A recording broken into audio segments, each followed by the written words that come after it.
Built Like a Machine, Age of Machine, whatever. Track number 5, Age of Machine.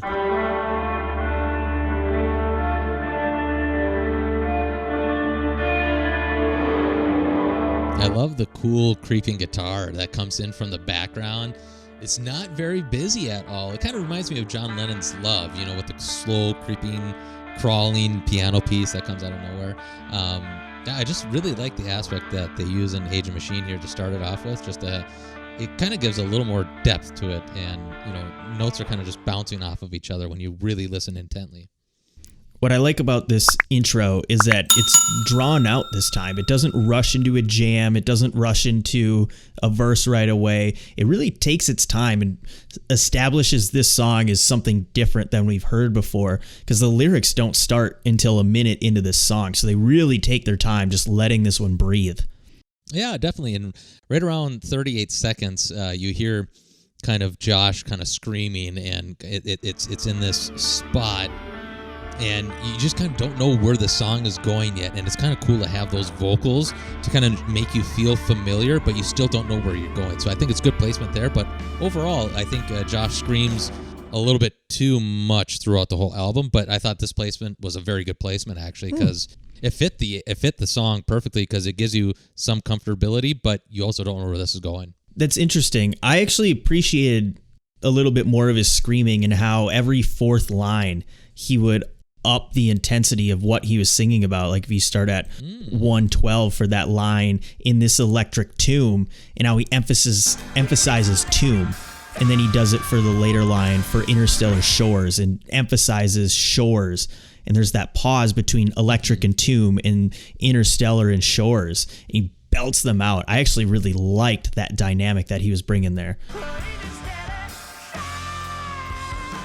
Yeah, actually, and that's the one thing that he does do pretty well. I think when he screams, I was just more or less talking about like the inaudible screamings, but I do agree with you in the aspects that I think he does scream and accentuates words, that's where it's like really good, I think. Mm-hmm. But there are just kind of like those spatial moments where he just does it too often. So it was more of the non-lyrical aspect. But I agree with you that his accentuation with his screams on certain words elevates the emotional aspect and kind of like just the nature of what the story is being told there.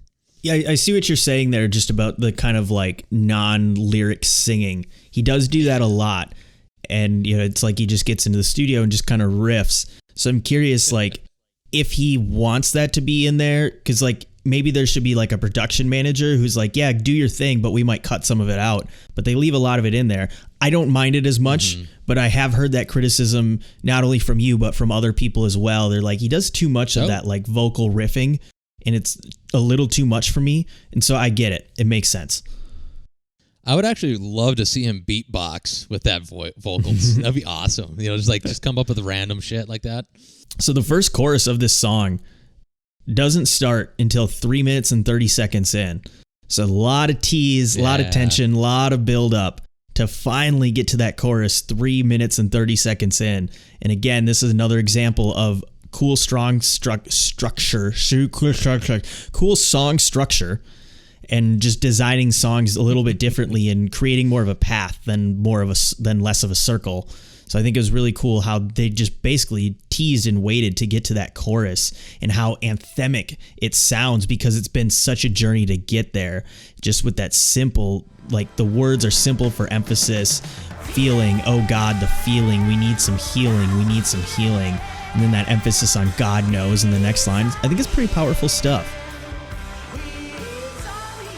Oh yeah, definitely. And I think actually we go back to the vocal aspect of it. When he starts at 3:27 at the start of this chorus, when he sings feeling, that is like a raw emotion that I'm feeling, and it's a great euphoric moment. And I really think that part is basically when the song separates itself from the first half of it, and it just was really great. And then they have that guitar rip on through. It's just fantastic. Yep. And that leads into that solo, but basically starts at the end of the chorus. But this too takes some time getting to it before it really takes off around 4:05. Some little teaser licks in there. And I like what he does right at the beginning there. He breaks doing with these dotted chucks, the almost computer-like, which kind of makes sense if you like look into what the song is about. And he uses the line plugged in since the womb in verse 1. So it's very much about our addiction and dependency and reliancy on technology and how much we just constantly use it. And so this is more about breaking free. And you hear those lyrics, we need some healing to get away from this. But that little guitar lick to me almost was like resemblant of some sort of electronic making a noise. Yeah, it was, I don't know, that was a good observation where I really felt the tone of this guitar solo just really had this kind of Kenny Wade Shepherd where it was kind of a broken blues feeling and it had a really nice style to it.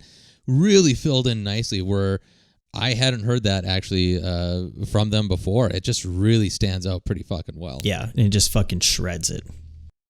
All right, Ringer, any final thoughts on this jam? I really liked the use of space in this song, how they changed the structure a little bit, really extended out. I think the outro maybe went on a little bit tad too long. I mean, this was a pretty long song, almost 7 minutes. That maybe could have been shortened up just to keep my attention a little bit more. But other than that, I really don't have too much to complain about this one. I pretty much like this one. Yeah, solid jam in my book. This, in my opinion, I almost think that this could have just been a fun instrumental jam that would have benefited, from a smaller lyrical output almost. I think this is an all around really well mixed song. Every instrument played a very good part. I think it kind of plays along that Pink Floyd aspect, and I think it could have been one of those points where it would have been more fun to go with that Pink Floyd kind of instrumental aspect and explore it in that way, not necessarily needing to have any lyrics or telling a story. Let the music tell a story. Yep.